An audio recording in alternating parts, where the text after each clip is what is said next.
a Páscoa. Amém? Glórias a Deus. A paz seja convosco. Amém. Glórias a Deus. Hoje pela manhã eu dei um exemplo que eu vou falar antes de ler, introduzir a palavra, que é sobre satisfação. Recebi um vídeo, não sei se foi, acho que foi postado no grupo nosso. Um vídeo, não sei se foi Cláudio, não sei. Alguém postou um videozinho que mostrava uma pessoa num carro de luxo, olhando para o helicóptero e falando assim: ah, como eu queria ter um carro de luxo, como eu queria ter um helicóptero. E aí o cara que tinha um carro do lado falou assim: pô, como eu queria ter um carro desse. E aí foi abaixando o carro até os carros padrão normal, e o outro falava assim: como eu queria ter um carro como esse. E aí mostra uma pessoa com uma bicicleta e ele fala assim: como eu queria ter um carro, só pensa em bicicleta. E aí mostra um cara no ponto de ônibus olhando para o cara com a bicicleta e falando assim: como eu queria ter uma bicicleta. E aí mostra uma pessoa lá no alpendre olhando, e aquele homem estava numa cadeira de rodas, ele olhava e falava: como eu gostaria de poder andar com liberalidade como esse homem anda. Na verdade nós, como a Lu falou, nós temos esse coração ruim, esse coração que é tendente ao mal e que quer satisfação apenas dos nossos desejos. Mas eu conclamo a você que você comece, se você não tem, comece a buscar ter um coração agradecido pelas coisas que você tem, agradecer pelas coisas que o Senhor tem concedido. A tua saúde, o privilégio de você estar aqui hoje, é uma coisa que, por exemplo, para a Lourdes não foi concedida, ela não conseguiu vir. Então você tem que ser grato às coisas que o Senhor te concede. Separe um tempo no seu dia para você parar 5, 10 minutinhos para agradecer a Deus pelo que Deus tem feito na sua vida. É um privilégio na sua vida você ter uma vida como a que você tem, e você tem que começar a reconhecer isso. Amém, queridos? Amém, queridas? Glória a Deus.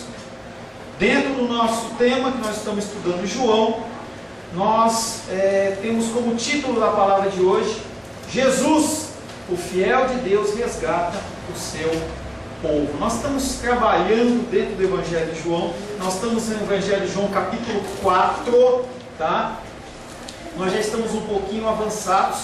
E na semana passada nós estivemos meditando sobre um tema que foi antecessor a esse, que foi: Jesus diz, aquele que tem sede, venha. Jesus Cristo, ele não cobra para que ele dê a água dele. Hoje as pessoas cobram muito nas igrejas, pedem trocas, mas Jesus Cristo, que ele é o manancial, ele não cobra nada. Ele fala: você está com sede? Venha. Jesus, ele nos convida a saciar a nossa sede de uma maneira definitiva. A sede em Cristo, ela só é saciada em Cristo. E a partir do momento em que você o tem na sua vida, essa sede espiritual, ela é saciada definitivamente. O versículo que ficou da semana passada foi João capítulo 4, versos 13 e 14, só para você relembrar. Jesus lhe respondeu: aquele que bebe desta água terá sede novamente, o poço de Jacó. Mas aquele que beber da água que eu lhe der, nunca mais terá sede.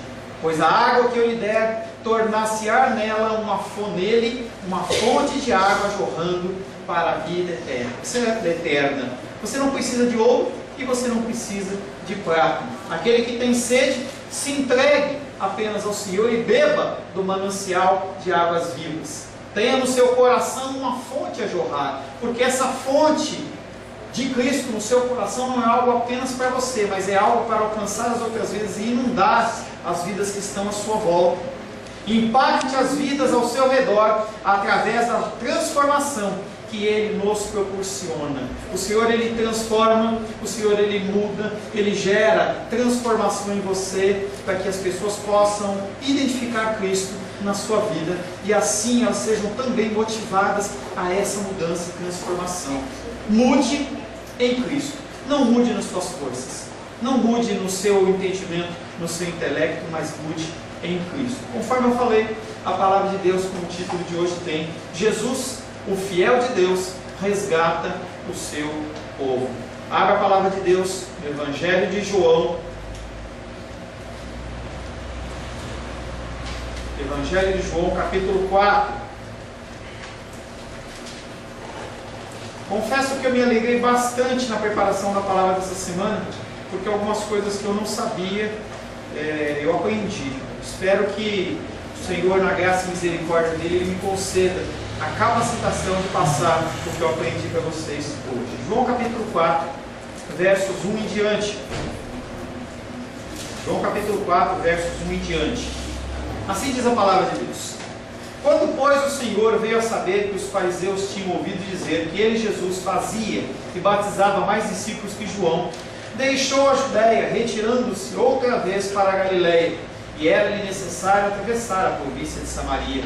Chegou, pois, a uma cidade samaritana chamada Sicar, perto das terras que Jacó dera ao seu filho José. Estava ali a fonte de Jacó. Cansado da viagem, assentar-se Jesus junto à fonte por volta da hora sexta, meio-dia, por volta do meio-dia. Nisto veio uma mulher samaritana tirar água. Disse-lhe Jesus: dá-me de beber, pois os seus discípulos tinham ido à cidade para comprar alimentos. Então lhe disse a mulher samaritana: como sendo tu, judeus, pedes de beber a mim, que sou mulher samaritana? Replicou-lhe Jesus: se conheceras o dom de Deus, e quem é que te pede, dá-me de beber, tu lhe pedirias, e ele te daria água viva. Respondeu-lhe ela: Senhor, tu não tens com o que tirar, e o poço é fundo. Onde, pois, tens a água viva? És tu, porventura, maior do que Jacó, o nosso pai, que nos deu o poço do qual ele mesmo bebeu, e bem assim seus filhos e seu gado? Afirmou-lhe Jesus: quem beber desta água tornará a ter sede. Aquele, porém, que beber da água que eu lhe der, nunca mais será sede. Pelo contrário, a água que eu lhe der será nele uma fonte a jorrar para a vida eterna. Disse-lhe a mulher: Senhor, dá-me dessa água, para que eu não mais tenha sede, nem precise vir aqui buscá-la. Disse-lhe Jesus: vai, chama o teu marido e vem cá. Ao que lhe respondeu a mulher: não tenho marido. Replicou-lhe Jesus: bem disseste, não tenho marido, porque 5 maridos já tiveste, e esse que agora tens não é teu marido. E isso disseste com verdade. Palavra do Senhor, amém? Amém. Senhor, em nome de Jesus, lemos a tua palavra mais uma vez. A tua palavra que é verdadeira, a tua palavra que é poderosa para fazer transformação, mudar o nosso coração, gerar em nós, Pai querido, essa água viva que é o Senhor que é a própria palavra. Pai, me constrange de estar, Pai querido, na frente dos teus filhos e das tuas filhas, porque em mim não há capacitação, Pai querido. Eu entendo que essa palavra é uma palavra que procede do teu altar e não há dignidade nenhuma em mim, e por isso, Pai, eu clamo a ti pela tua misericórdia. Peço ao Senhor, Pai querido, que o Senhor não permita que eu venha envergonhar o teu evangelho através de algo que procede do meu coração. Peço, Pai querido, mais uma vez, que o teu Espírito Santo me oriente em cada palavra, e aos meus irmãos e irmãs haja neles o Espírito ensinável, e eles possam, Pai, ser tocados por esta palavra, em nome de Jesus. Amém. Glórias a Deus. O primeiro versículo que nós vamos estar meditando é João capítulo 4, verso 16. Jesus lhe disse: vai, chama o teu marido e volta aqui. A mudança de assunto, embora repentina, não é sem sentido. Você vai seguindo a sequência do texto, parece que Jesus ele deu um surto nele e ele mudou de assunto. As pessoas elas fazem isso, elas estão conversando algo de uma hora para outra, elas mudam de assunto, parece que a pessoa perdeu o fio da meada, mas não foi o que aconteceu com Cristo. A mulher samaritana não tinha entendido quem Jesus era, e ela interpretou de maneira errada a água viva que Jesus estava oferecendo. Nós vimos no versículo anterior que aquela mulher, ela entendeu que não, aquela água que estava sendo oferecida para ela era uma água diferente, talvez uma água na garrafa, será um serviço de alguma diferença, não sei o que ela pensou ali, mas ela entendeu que ela não teria que novamente voltar ao poço de Jacó e buscar água no horário estranho, por volta de meio-dia, temperatura em torno de 40, 50 graus. Jesus Cristo estava cansado. E aquela mulher, diferente das outras mulheres e das outras pessoas, ela tirava água fora do horário, porque ela tinha vergonha da sua situação, e nós vamos falar sobre isso. Ela tinha vergonha da situação em que ela vivia, e as pessoas a julgavam. As pessoas, quando veem alguma pessoa que está fora de um padrão, elas julgam, e elas não têm dó nem piedade. E aquela mulher tinha entendido errado. Ela entendia que Jesus estava dando algo especial, ou talvez mostrar algum outro lugar que ela pudesse tirar água. Esse trecho do diálogo ele só vai ganhar sentido se a gente fazer uma comparação desse texto com o texto de Oséias. Nós citamos Oséias no começo desse capítulo 4, e nós voltamos agora a falar de Oséias. Oséias era um profeta, fazendo uma breve recapitulação. Oséias era um profeta que ele profetizava dentro das tribos de Israel. 10 tribos que haviam se separado das outras 2 tribos. Houve um racha. Jeroboão estava cuidando das 10 tribos e os seus sucessores foram na sequência. E aquele povo estava lá, não era um povo como os judeus. Numa sequência de história, aquele povo ele é dominado pelo governo assírio. Os assírios eles vêm, eram um povo. Os assírios vieram, dominaram, levaram todo mundo cativeiro e ali colocaram alguns grupos de pessoas de outros países que eles já tinham dominado. Esse trecho só vai dar sentido quando você puxa esse contexto de Samaria, já com esse povo novo lá. Oséias ele fala um pouquinho antes, pedindo que o povo, tentando convencer o povo a se arrepender. E Oséias basicamente ele é convocado por Deus a casar com uma prostituta, gerar filhos dessa prostituição para mostrar para aquele povo, já que eles não estavam entendendo a palavra, através de uma simbologia mais clara, que eles estavam se prostituindo em relação ao seu Deus. Eles não adoravam mais o Deus de Israel, eles adoravam coisas, eles adoravam, tinham uma religiosidade. Deus olhava para aquilo e falava assim: não, vocês não estão mais me adorando. E Oséias ele vem batendo nessa tecla para ver se o povo não se arrepende, mas o povo não se arrepende. E a Síria realmente toma conta dessa região. Oséias ele fala da prostituta e da adúltera, que são símbolo do reino de Israel. E aí nesse momento não há mais Israel como povo, e sim como 2 grupos separados. 2 tribos, Judá e Benjamim, e as outras 10 tribos governadas por um outro rei e com uma capital em Samaria. Oséias capítulo 1, verso 2 fala sobre isso. Quando pela primeira vez falou o Senhor por intermédio de Oséias, logo no início do ministério de Oséias, então o Senhor lhe disse: vai, toma uma mulher de prostituição e terá filhos de prostituição, porque a terra se prostituiu, desviando-se do Senhor. Dura coisa foi para o profeta Oséias. Mas ele, como um homem temente a Deus, ele obedeceu a Deus e fez o que estava sendo ordenado. E se você ler a história de Oséias, você vai ver que aquela mulher fica com ele, depois ela vai embora, volta para a prostituição, e Deus manda buscar uma vida de inferno para aquele homem, mas uma vida temente, uma vida de submissão. E aí o Senhor fala: vai, casa com a mulher, e ele vai e casa com essa mulher. A prostituição e a adultério de Israel consistiam em ter abandonado o verdadeiro Deus. A origem da idolatria dos samaritanos é narrada logo após a tomada do governo assírio. Porque quando aquele povo controla e domina aquela região ali das 10 tribos, vieram povos, conforme eu falei para vocês, mas cada povo trouxe a sua adoração. Como aqui no Brasil, quando se trouxe os escravos, eles adoravam outros deuses, as pessoas que vão vindo vão trazendo as suas adorações, ali não era diferente. E 5 povos com 5 deuses diferentes ficaram ali em Israel. E logo no início, os leões começaram a atacar aquele povo, os caras foram consultar e falaram assim: não, acho que o Deus dessa terra, não o Deus que nós adoramos, mas o Deus dessa terra está bravo. Traz um sacerdote para cá para ensinar a gente a adorar. Então tinham 5 reis, isso é importante você observar, 5 povos com 5 deuses diferentes, mas o Deus verdadeiro que era Yahvé. Quando da queda de Samaria se menciona 5 deuses, assim ganha sentido a passagem do tema matrimonial. O que você está falando de Oséias, de matrimônio? Nós vamos ver na sequência que Jesus Cristo ele fala assim: vai, pega o teu marido. O que isso tem a ver? Nesse contexto a gente vai entender. A mulher samaritana ela está insatisfeita e não encontra a solução no passado. E marido após marido busca neles a solução. Aquela mulher ela não tinha confiança em Deus, talvez nem conhecesse Deus. E naquele contexto a mulher era muito dependente do homem. E aquela mulher ela ficava pulando de marido a marido.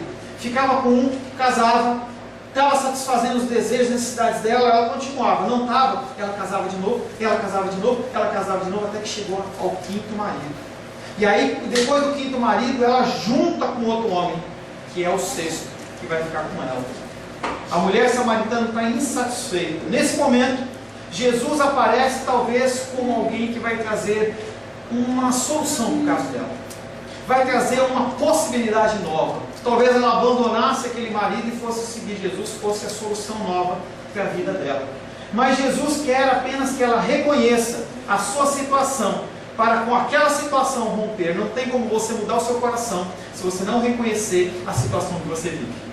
Você tem que viver fazendo análise da sua vida e olhando as situações que você é colocada em pauta, em xeque, e como você as decide, para que então, segundo a palavra, você possa mudar. Jesus queria que ela mudasse. Não era uma mudança genérica, não era simplesmente para ela ter ou não ter mais um lugar, para ela não ter mais que ir lá buscar água no poço de Jacó, mas ela tinha que ter uma mudança e uma transformação verdadeira. Descobre-lhe então qual é a sua verdadeira sede. E ela olha para ela e fala assim: você não está com problema de água no poço de Jacó. O seu problema é esse monte de marido. Você vai ter um após o outro, e nenhum te satisfaz. Nenhum te satisfaz.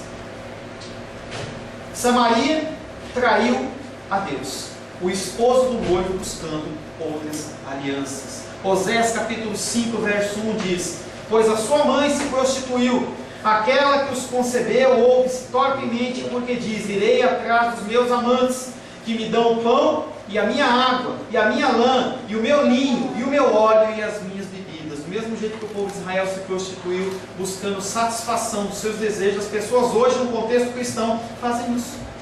A pessoa vai numa igreja, tá bom, a igreja está me satisfazendo, está me dando o que eu quero, então eu fico. Não está, eu vou para outra, e eu vou para outra, e eu vou para outra. E aí você tem uma gama de igrejas que é com grande facilidade, você pode ir para um lado ou para outro.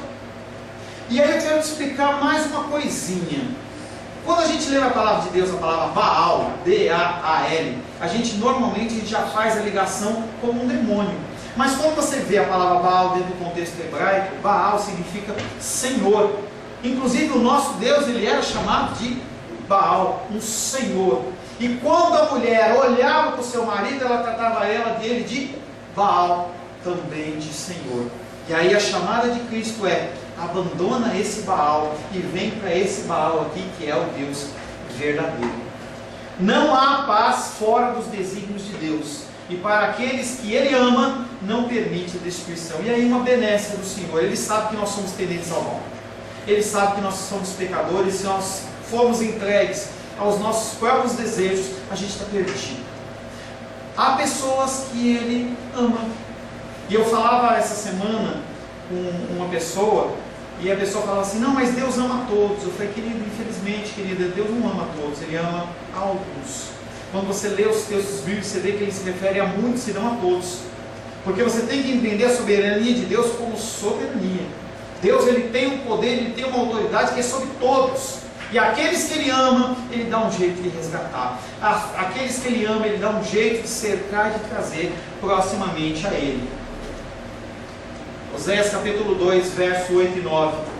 Ela irá em seguimento dos seus amantes, porém não os alcançará. Buscar-o-ás sem contudo os achar. Então dirá: irei e tornarei para o meu primeiro marido, porque melhor me ia então do que agora. E aí uma palavra de consolo para mim e para você, que temos parentes, que temos filhos, filhas, pessoas que ou não conhecem Cristo ou estão desviados. Aqueles que são selados pelo Senhor, o Senhor Ele vai resgatar, Ele vai atrás, Ele vai buscar, vai acontecer alguma coisa dentro do contexto da vida da pessoa, que a pessoa ela vai voltar para os caminhos do Senhor. Independente dela querer ou não querer, o Senhor envolve com uma graça irresistível, e a pessoa ela não consegue dizer não, simplesmente ela se entrega ao Senhor. Nesse caso, nesse texto que nós lemos, o Senhor está militando para o resgate das tribos de Israel. Diante do pedido de água que a mulher lhe faz, Jesus a convida, pois, a tomar consciência de que o seu culto está prostituído. Mulher samaritana, o seu problema não é a água, o seu problema não é a água de Jacó, mas é no que você acredita, no que você tem colocado a sua fé, no que você tem colocado as suas esperanças. A esperança certa é colocar em Deus. Não há paz fora de Deus, não há paz fora dos desígnios de Deus. Mulher, você tem que entender isso.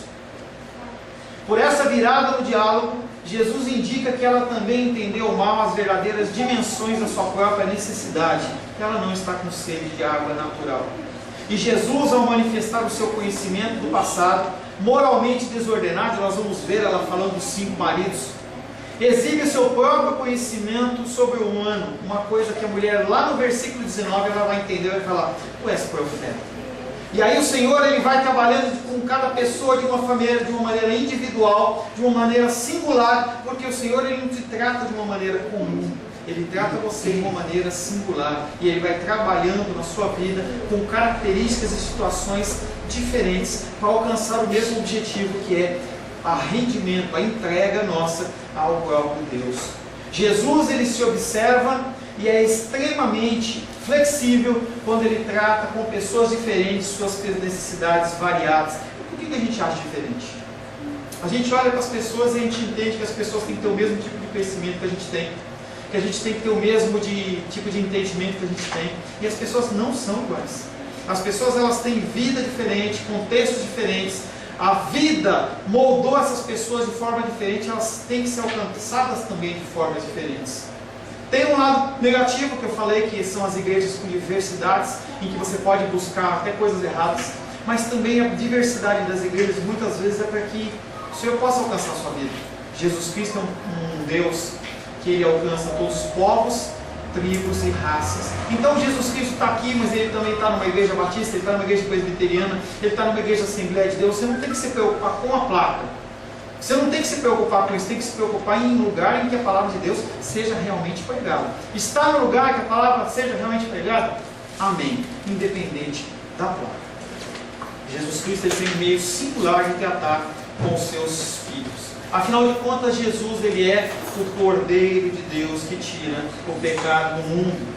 João 1,29 diz: no dia seguinte, viu João a Jesus que vinha para ele e disse: eis o Cordeiro de Deus que tira o pecado do mundo. É só Ele. Não há nada que você possa fazer. Você não pode fazer uma oração forte ou brincar com a Neilson pelo telefone. Não há oração forte. Não há nada que você possa fazer, campanhas e tudo mais, para ser merecedor dessa graça e dessa benéfica do Senhor. Você tem que simplesmente se entregar a Ele. Jesus sempre lidará com o pecado, é uma coisa que você tem que entender. Jesus ele não deixa você correr solto, Ele lida com o seu pecado em cada manifestação através da sua palavra. Ele lidará com o pecado para aqueles que expressam algum interesse em conhecê-lo e segui-lo. Tem pessoas que a gente fala, e a pessoa fala: não quero.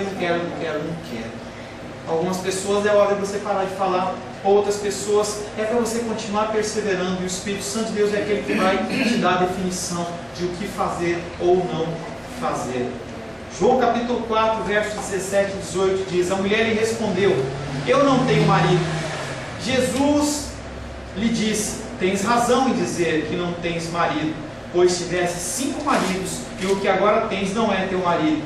Nisso disseste a verdade. A mulher, de certa maneira, ela respondeu Jesus de uma forma dura: não tenho marido. Foi uma resposta seca. Talvez ela estivesse se lembrando de todas as vezes que ela foi questionada, seja no poço, seja onde quiser: e aí, está casada de novo? Piadinhas, gracinhas, e aquela mulher se sentindo constrangida, e ela achando que ia receber água viva. E aí Jesus vem e fala: marido? E ela fala assim: não tenho marido. Uma resposta seca e ríspida.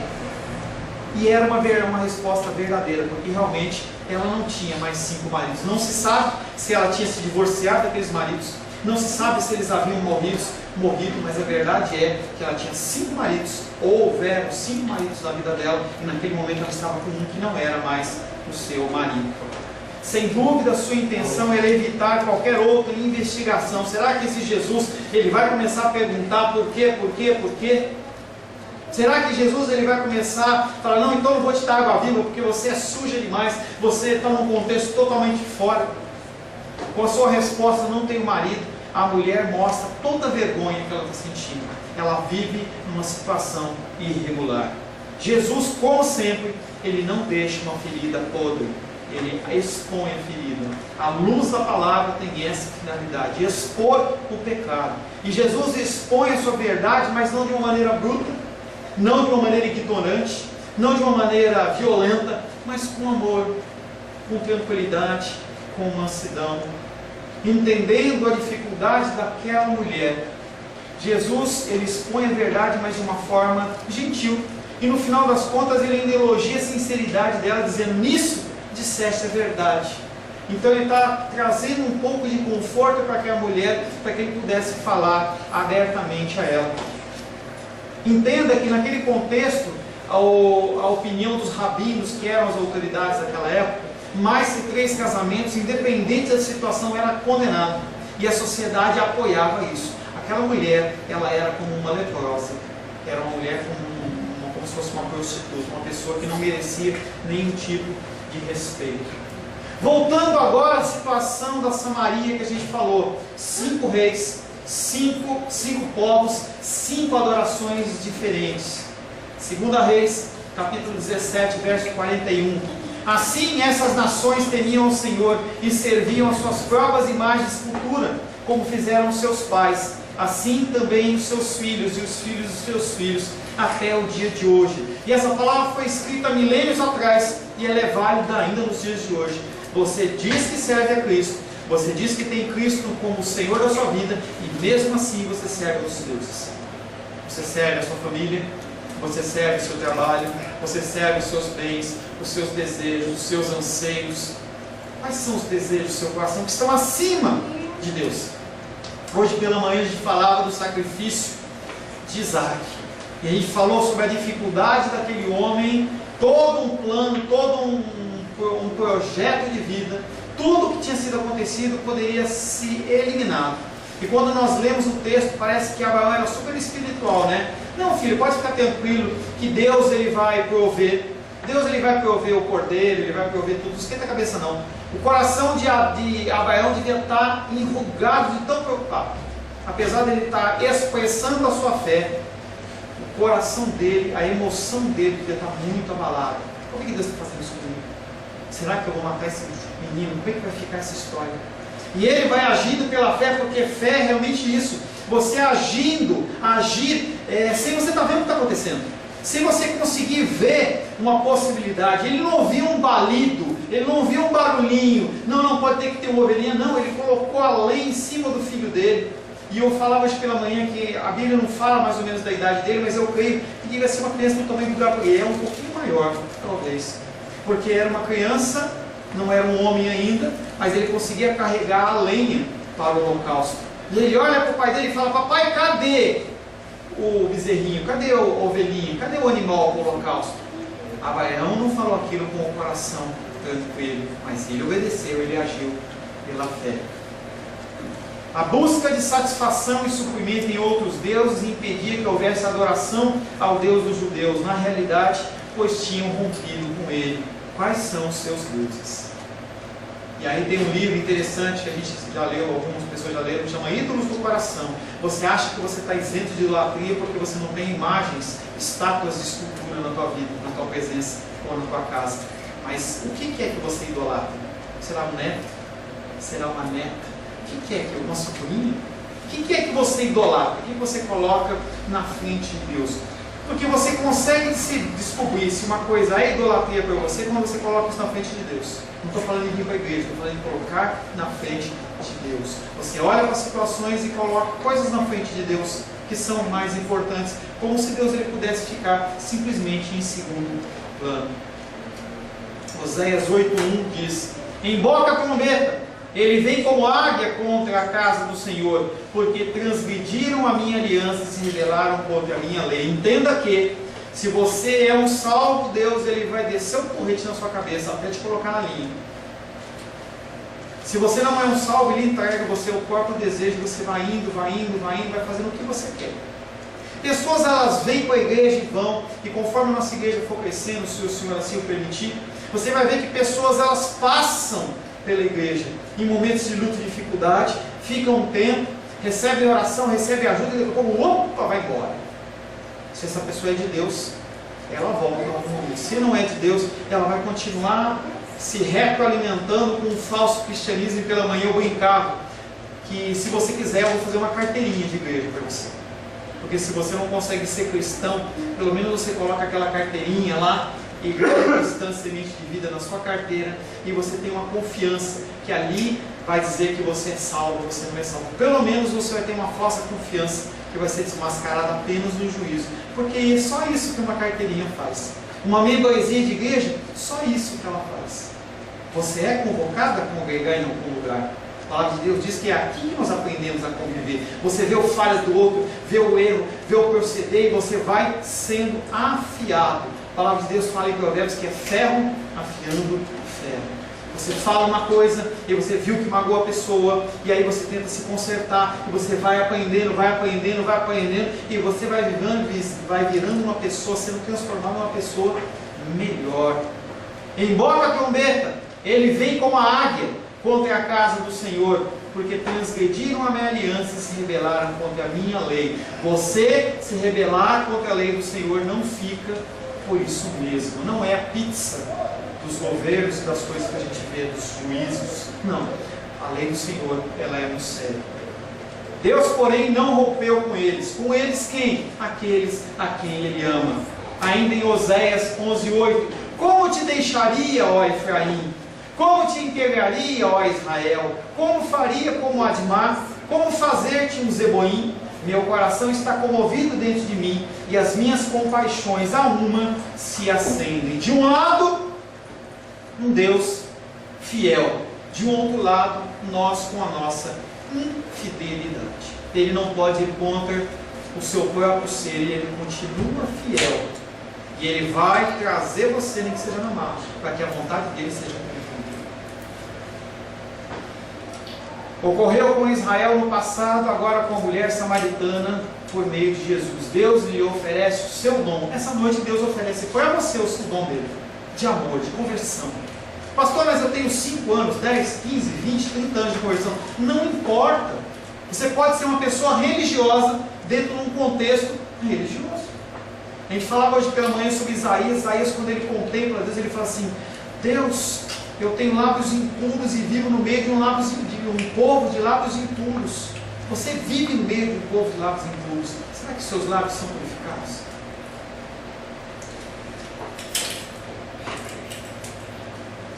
João 4:4.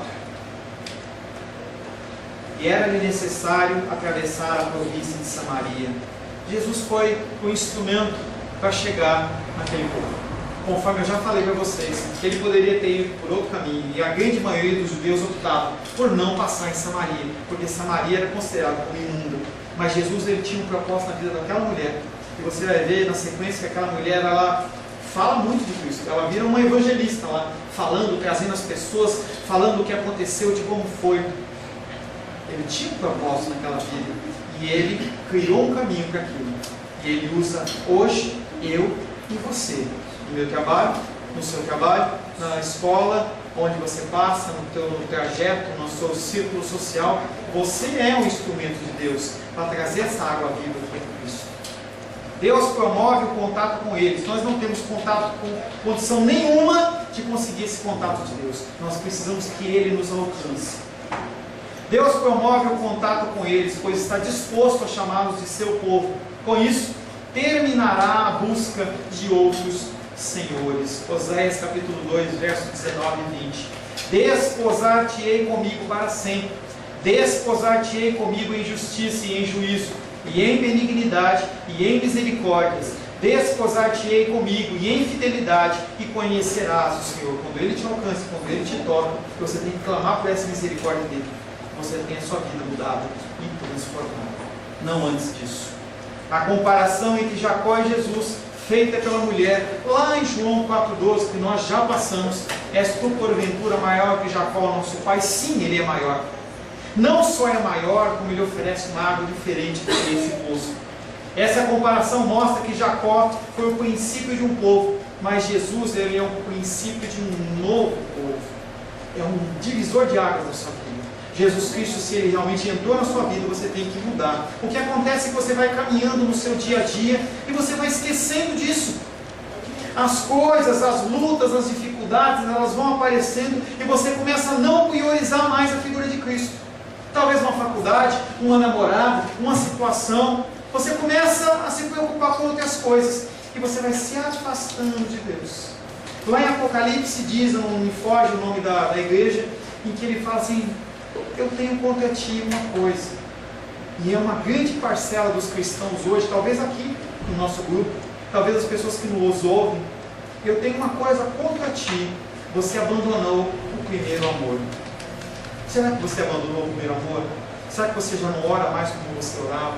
Você não tem mais prazer de vir à casa do Senhor? Eu vim como obrigação, eu tenho que ir. Pessoas vêm para a casa do Senhor como obrigação. E o Senhor olha para essas pessoas e fala: eu tenho contra você uma coisa. Você esqueceu, você deixou para trás, você abandonou o primeiro amor, aquela alegria, aquele prazer. Poxa, eu vou para a casa de Deus, eu tenho que ir, eu tenho que chegar, eu tenho que fazer. É prazer, Deus ele vai falar comigo. Não é essa figura, é a figura de Deus falando com você, estando com você, cuidando de você. Será que você tem esse amor ainda? Será que esse amor ainda bate no teu peito? Ou você fala assim: amanhã é domingo de novo, e eu vou ter que acordar cedo de novo, vou ter que ir para a igreja de novo, hoje de noite de novo eu tenho que ir para a igreja. Será que é isso que passa no teu coração?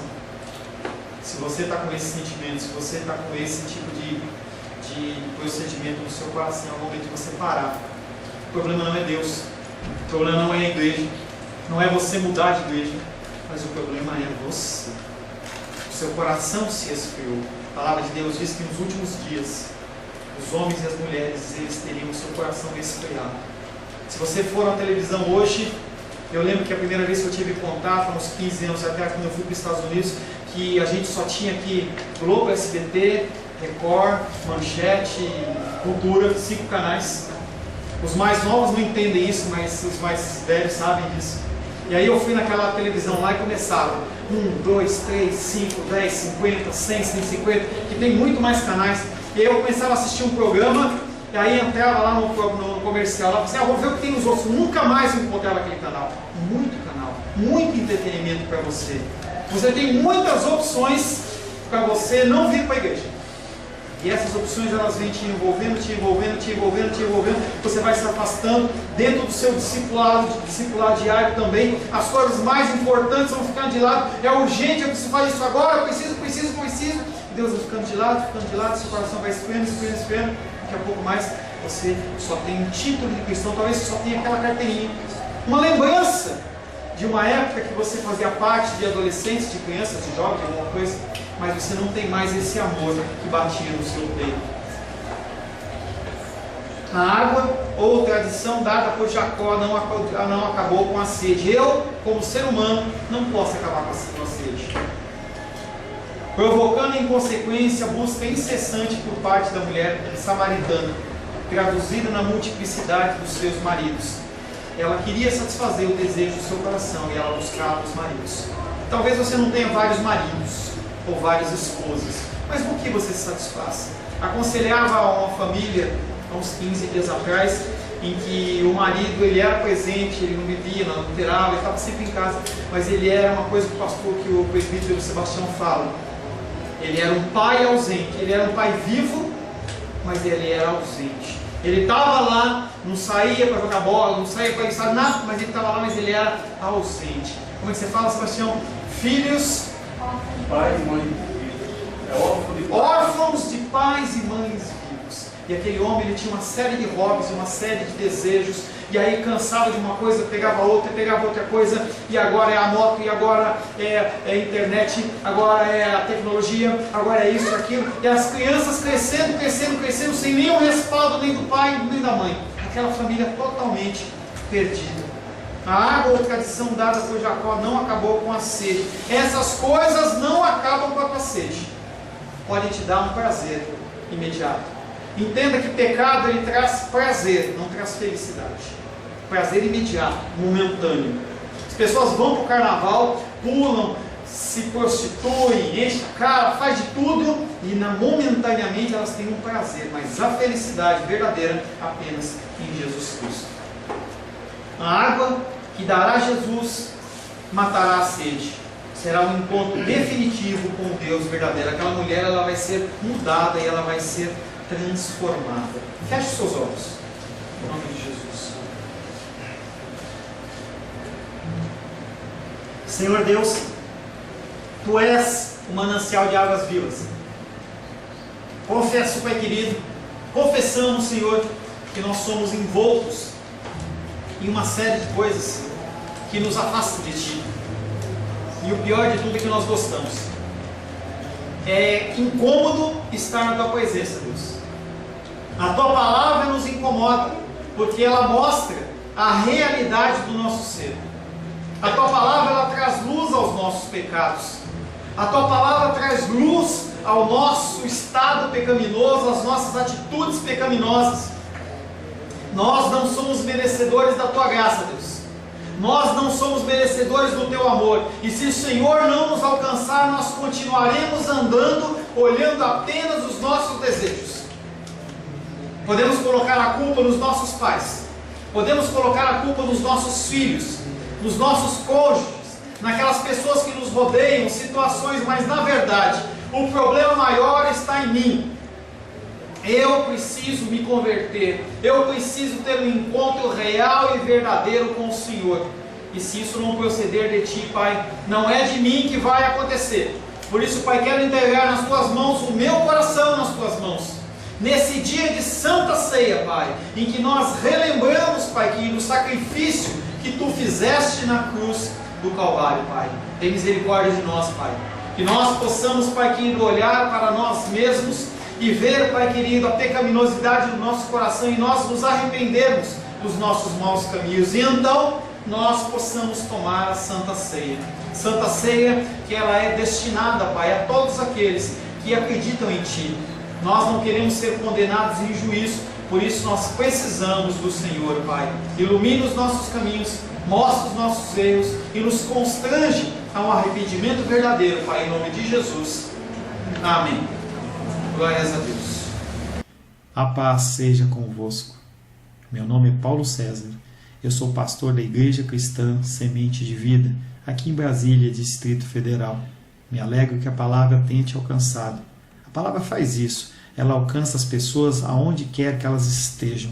E você foi agraciado com esta palavra. Não que eu tenha nada especial a te dizer. A palavra ela é suficiente e ela usa quem ela quer. E eu me alegro por ter sido um canal para poder te abençoar. Mas eu quero te dizer que não basta você ser um ouvinte. Não basta ser uma pessoa que se alegra quando você ouve a palavra de Deus. A vida ela é feita de decisões. Se você está ouvindo essa palavra hoje, eu creio que o Espírito Santo tem um propósito especial com você. Muito mais do que prosperidade, muito mais do que uma cura física, uma cura emocional ou espiritual, Ele quer te alcançar para a vida eterna. Nós investimos nosso tempo, nós investimos as nossas forças em coisas terrenas, mas o Senhor Ele tem muito mais a oferecer. Ele tem sim para você a cura, Ele tem sim para você a prosperidade, mas Ele tem muito mais que isso. Submeta-se a um Deus que Ele é capaz de mudar e transformar a sua vida por completo. Creio que o Espírito Santo Ele é capaz de tocar o teu coração. Quero pedir que você curve a sua cabeça. Senhor, em nome de Jesus, coloco na Tua presença essa vida que ouve esta ministração, que ouve esta palavra. Pai, eu não tenho capacitação nenhuma, mas o Teu Espírito Ele é capaz sim de tocar nesta vida, gerar nela mudança, transformação, arrependimento, e que ela possa simplesmente bater no peito, convencendo-se que é pecadora e que precisa de um Deus salvador. Não há um caminho a Ti, meu Deus, que não seja através de Cristo. E eu lhe peço, Pai querido, que você alcance essa vida e Ele possa sim tomar uma decisão pessoal pelo Senhor, em nome de Jesus. Amém. Amém, meu querido. Amém, minha querida. Fico contente que você esteja ouvindo essa ministração até o fim. E peço que você não se limite a ouvir os cultos pela internet. Você procure perto da sua casa uma igreja, um lugar que proclame a palavra do Senhor. Eu oro para que o Espírito Santo te direcione nessa busca, porque muita coisa tem sido oferecida que não é o Evangelho. Eu abençoo a sua vida em nome de Jesus. Amém.